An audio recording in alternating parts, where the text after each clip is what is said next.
Hello friends, welcome back to my YouTube channel study media. कैसे हैं आप सभी? उम्मीद करती हूँ कि आप सभी स्वस्थ होंगे, अच्छे से होंगे। तो आज इस वीडियो में हम करने वाले हैं 5वीं कक्षा की पाठ्य पुस्तक झिलमिल का पाठ 4, जिसका नाम है हॉकी का जादूगर। तो चलिए पाठ 4 शुरू करते हैं। हॉकी का मैदान ध्यानचंद सेंटर फॉरवर्ड जगह पर खेल रहे थे। इस स्थान पर खेलने वाला खिलाड़ी अग्रिम पंक्ति का मध्य व प्रमुख होता है। सबकी नज़र गोल पोस्ट पर थी। गोल करने के लिए ध्यानचंद बिजली की गति से आगे बढ़े। उन्होंने ज़ोरदार स्कूप किया।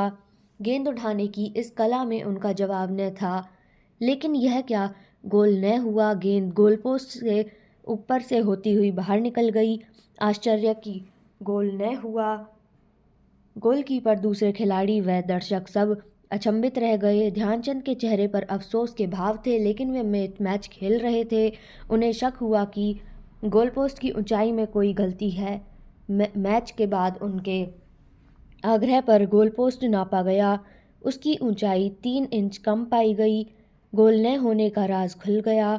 ध्यानचंद ने सेंटर फॉरवर्ड के रूप में खेलते हुए अपने जीवन में 1000 गोल किए, जो कि विश्व रिकॉर्ड हैं। हॉकी के इस खिलाड़ी का जन्म इलाहाबाद, प्रयाग में 29 अगस्त 1905 को हुआ था। इनके पिताजी का नाम सोमेश्वर दत्त सिंह और माता का नाम श्यामा देवी था। पत्नी का नाम जानकी देवी था। मात्र 16 वर्ष की उम्र में ध्यानचंद को भारतीय सेना में नौकरी मिल गई। वे दिन में सेना में नौकरी करते और रात को मन लगाकर हॉकी का अभ्यास करते थे।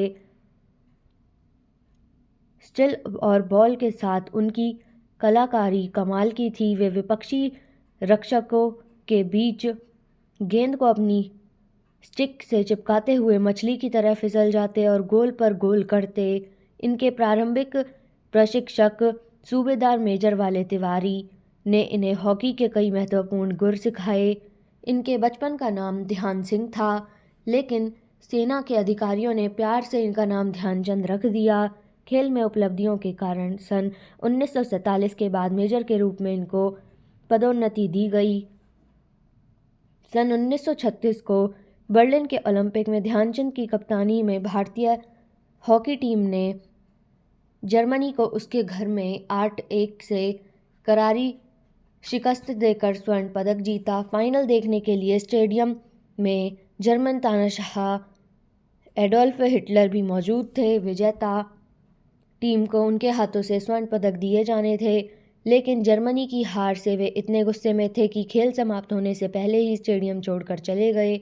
अगले दिन हिटलर ने हॉकी का जादूगर ध्यानचंद से मिलने का संदेश भिजवाया। इससे वे बेहद चिंतित हो गए। उन्होंने हिटलर की तानाशाही व क्रूरता के कई किस्से सुने थे। अगली सुबह जब ध्यानचंद हिटलर से मिलने पहुंचे तो जर्मन तानाशाह ने बेहद गर्मजोशी से उनका स्वागत किया। बातचीत के दौरान हिटलर ने उनके सामने जर्मन फौज के बड़े पद का प्रस्ताव दिया, लेकिन हमारे दादा ने अपने देश प्रेम के कारण यह प्रस्ताव विनम्रतापूर्वक ठुकरा दिया। ध्यानचंद खेलते समय अपने अनुशासन और धैर्य के कारण भी प्रसिद्ध थे। सन 1933 में आर्मी कैंप में विरोधी टीम के सेंटर हाफ खिलाड़ी ने खेल में पिछड़ने पर आपा खो दिया। वह ध्यानचंद के सिर पर हॉकी स्टिक दे मारी।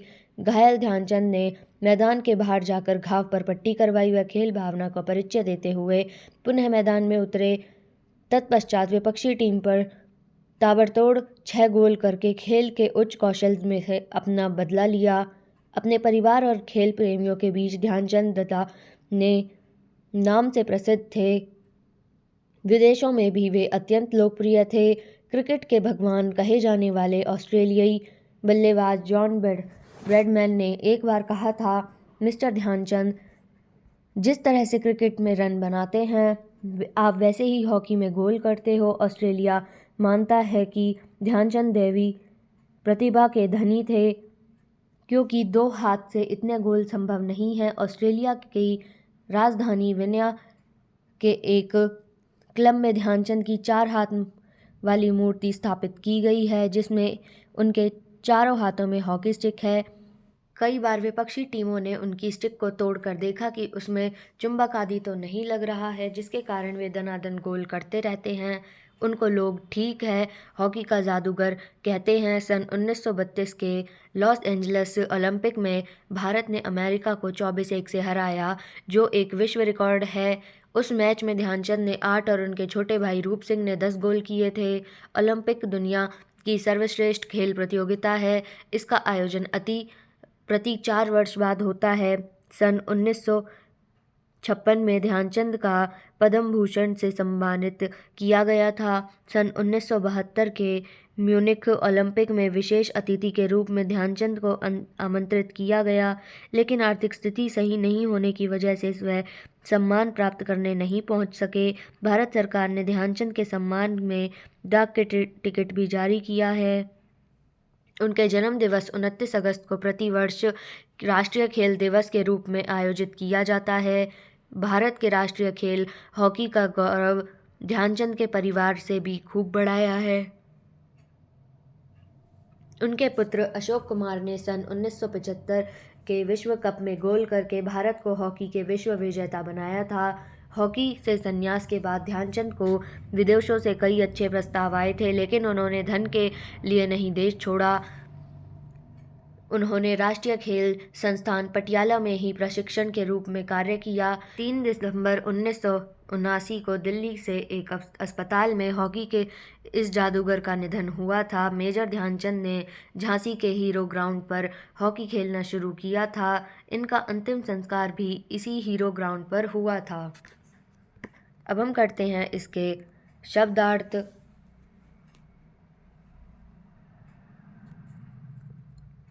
अचंभित यानी हैरान, आग्रह यानी निवेदन, अग्रिम यानी सबसे आगे, क्रूरता यानी निर्दयता, गुर सिखाना यानी दवे पैच सिखाना, चिंतित यानी परेशान, प्रशिक्षक यानी प्रशिक्षण देने वाला, राज यानी रहस्य, विनम्रतापूर्वक यानी नम्र भाव से, विपक्षी यानी विरोधी, सशक्त यानी हराना।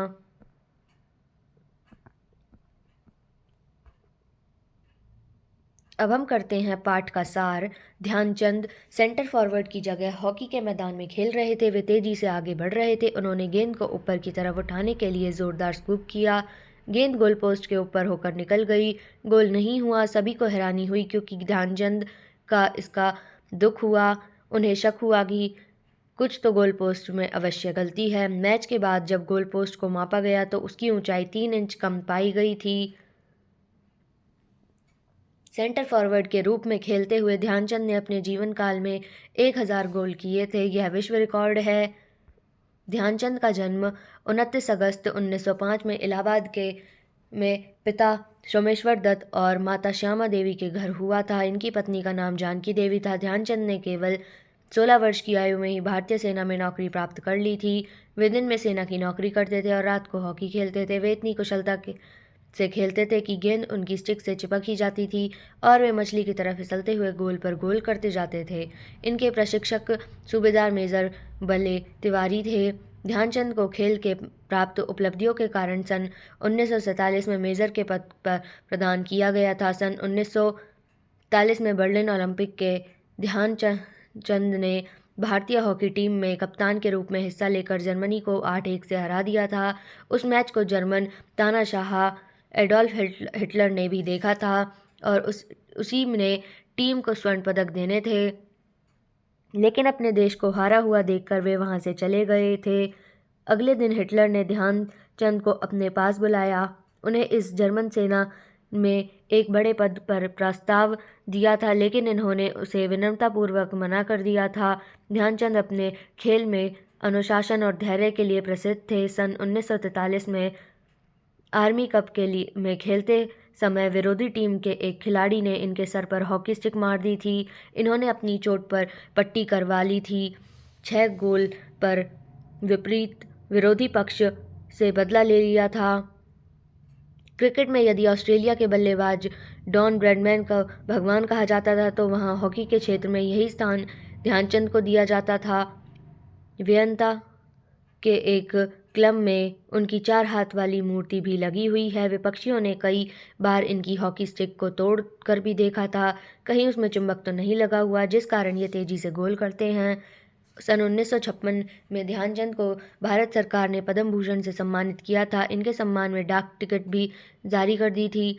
इनके पुत्र अशोक कुमार ने भी सन 1975 के विश्व कप में भारत को हॉकी में विश्व विजेता बना दिया था।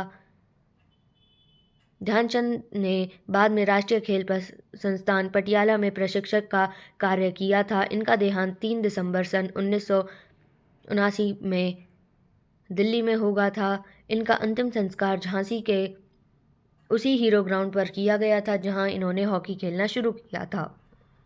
अब हम करते हैं इसके प्रश्न उत्तर। प्रश्न 1, ध्यानचंद के चेहरे पर अफसोस के भाव होने पर भी वे मैच खेलते रहे, इसका क्या कारण था? इसका उत्तर है, इसका कारण ध्यानचंद को गोल पोस्ट की ऊंचाई पर शक का होना था, इसलिए वे चेहरे पर अफसोस के भाव लाते हुए भी खेल रहे थे। प्रश्न 2, ध्यानचंद की खेल भावना में अनुशासन और धैर्य की भावना कूट कूट कर भरी थी, इसका पता कैसे चलता है? इसका उत्तर है, जब 1933 में आर्मी कप के ध्यानचंद जी खेल रहे थे तब एक खिलाड़ी ने उनके सर पर हॉकी दे मारी, परंतु ध्यानचंद जी ने झगड़ा न करते हुए खेल भावना का परिचय दिया था और 6 गोल करके अपना बदला ले लिया। प्रश्न 3, ध्यानचंद के बचपन का क्या नाम था? उनका नाम ध्यानचंद कब पड़ा? इसका उत्तर है, ध्यानचंद जी के बचपन का नाम ध्यान सिंह था, लेकिन सेना में भर्ती होने के बाद अधिकारियों ने प्यार से उनका नाम ध्यानचंद रख दिया था। प्रश्न 4, हिटलर खेल का मैदान छोड़कर क्यों चले गए थे? वह उन्होंने अगले दिन ध्यानचंद को क्या प्रस्ताव दिया था? इसका उत्तर है, हिटलर अपने देश जर्मनी की ध्यानचंद जी के हाथों हार होते देखकर खेल का मैदान छोड़कर चले गए थे। उन्होंने अगले दिन ध्यानचंद को जर्मन फौज में बड़े पद का प्रस्ताव दिया। मेजर ध्यानचंद की 4 हाथों वाली मूर्ति कहाँ स्थित है? उनकी ऐसी मूर्ति क्यों बनाई गई? इसका उत्तर है, मेजर ध्यानचंद जी की 4 हाथों वाली मूर्ति ऑस्ट्रेलिया की राजधानी वियना के एक क्लब में बनाई गई है। हॉकी के खेल में उन्हें महारत हासिल होने के कारण ध्यानचंद जी की इस मूर्ति को बनाया गया। 1932 के ओलंपिक खेल कहाँ हुए हैं? वे उसमें कौन सा विश्व रिकॉर्ड बना है? इसका उत्तर है, 1932 के ओलंपिक लॉस एंजलिस में हुए थे। इसमें हमारे देश भारत ने अमेरिका को 24-1 से हराया, जो एक विश्व रिकॉर्ड है। अब करते हैं आपकी बात। जर्मन शासक एडोल्फ हिटलर ध्यानचंद के प्रदर्शन को देखकर मैदान छोड़कर क्यों चले गए? आप किसी विपक्षी खिलाड़ी के बेहतर प्रदर्शन पर क्या करते हैं? इसका उत्तर है, जर्मन शासक एडोल्फ हिटलर ने सन 1936 के बर्लिन ओलंपिक में ध्यानचंद को कप्तान के रूप में हॉकी मैच खेलते हुए देखा था, जिसमें भारतीय टीम ने जर्मनी को उसी के घर में 8-1 से हरा दिया था। अपने देश को टीम को हारा हुआ देखकर हिटलर गुस्से में मैदान छोड़कर चला गया था। यदि मैं किसी विपक्षी खिलाड़ी के बेहतर प्रदर्शन को देखता हूं तो मैं उसे प्रोत्साहित करता हूं, उसकी पीठ ठोकता हूं। क्या आप भी ध्यानचंद की तरह देश की सेवा करना चाहते हैं? यदि हाँ तो कैसे? इसका उत्तर है, मैं भी ध्यानचंद की तरह देश सेवा करना चाहता हूँ, लेकिन मैं ना तो हॉकी खेलता हूँ और न ही सेना में भर्ती होकर देश की रक्षा का कार्य कर रहा हूँ। मेरी इच्छा है कि मैं खूब पढ़ लिख कर ऊंचे पद पर आसीन हो जाऊँ। मैं ऐसे नियमों को बनाने का अधिकारी बन जाऊँ जिससे देश में फैला सारा भ्रष्टाचार सदा के लिए दूर हो जाए और देशवासी सुख चैन से रह सकें। ऐसा करने के लिए अभी मुझे पढ़ना है, उच्च शिक्षा प्राप्त करनी है।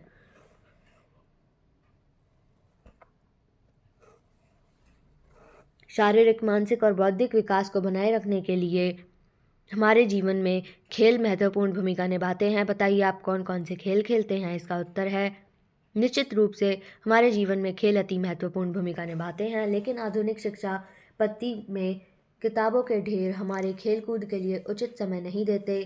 हम तो पार्क में शाम के समय क्रिकेट खेलते हैं, भाग दौड़ करते हैं और खो खो खेलते हैं।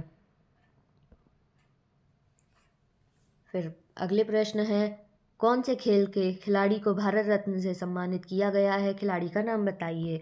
इसका उत्तर है, क्रिकेट खेल के खिलाड़ी सचिन तेंदुलकर को भारत रत्न से सम्मानित किया गया है। यदि गोल न होने का राज न खुलता तो ध्यानचंद के मन में किस प्रकार के विचार आते? यदि ऐसा न होता तो ध्यानचंद को अफसोस रहता। ध्यानचंद राष्ट्रीय खेल हॉकी में बेहतर प्रदर्शन कर हॉकी का जादूगर कहलाए। साइना नेहवाल तथा सुशील कुमार और कौन से खेलों में बेहतरीन प्रदर्शन कर रहे हैं? इसका उत्तर है, साइना नेहवाल बैडमिंटन और सुनील कुमार कुश्ती के खेल में प्रदर्शन कर रहे हैं। खेल खेलते समय विरोधी टीम का खिलाड़ी आपसे गलत व्यवहार करे तो एक अच्छा खिलाड़ी होने के नाते आप उसके साथ कैसा व्यवहार करेंगे? इसका उत्तर है, यदि विरोधी टीम का खिलाड़ी हमसे खेल खेलते समय कोई गलत व्यवहार करेगा तो एक अच्छा खिलाड़ी होने के नाते हम खेल में खेल भावना का परिचय देते हुए उनके साथ अच्छा व्यवहार करेंगे और खेल में अच्छा प्रदर्शन करेंगे। अब है कुछ अन्य शब्द दिए गए हैं, उन्हें अलग अलग अर्थ बात कर वाक्य बनाइए। जैसे इसका उत्तर है ज़रा यानी थोड़ा,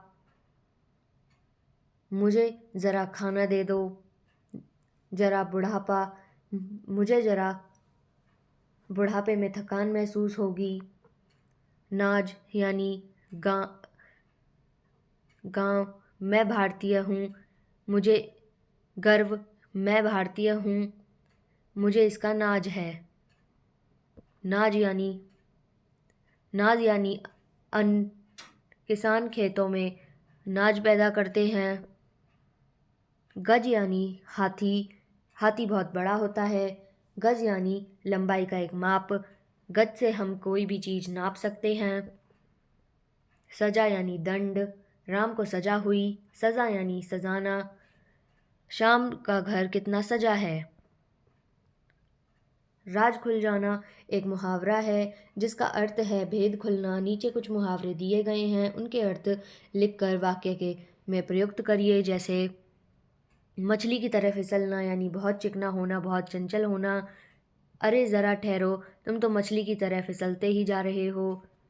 धूल चाटना यानी हरा देना, भारतीय सैनिकों ने शत्रु को कुछ ही घंटों में धूल चटा दी थी। अग्रिम पंक्ति में गिना जाना यानी सम्मानित वर्ग से संबंधित होना। आपके विद्वान दादाजी तो नगर में की अग्रिम पंक्ति में गिने जाते हैं। फिर है यह भी करें, आपका मनपसंद खेल कौन सा है? अपने मनपसंद खेल के बारे में कुछ वाक्य लिखिए। तो इसका उत्तर है, मेरा मनपसंद खेल है खो खो। यह एक ऐसी खेल है जिसमें किसी प्रकार के तामझाम की कोई आवश्यकता नहीं होती। कहीं भी खुली जगह पर इसे सरलता से खेला जा सकता है।